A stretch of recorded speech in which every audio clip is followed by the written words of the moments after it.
हाय सागर, ऐक ना, मला एक चष्मा बनवायचा. अरे मग बनवूया ना. अरे पण एक प्रॉब्लेम आहे रे. का, काय झालं? अरे बजेट खूप कमी आहे माझं. अरे मित्रा, टेन्शन कशाला घेतोयस?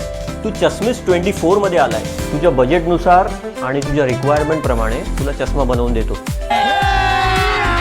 अभी मजा आएगा ना भिड़ो.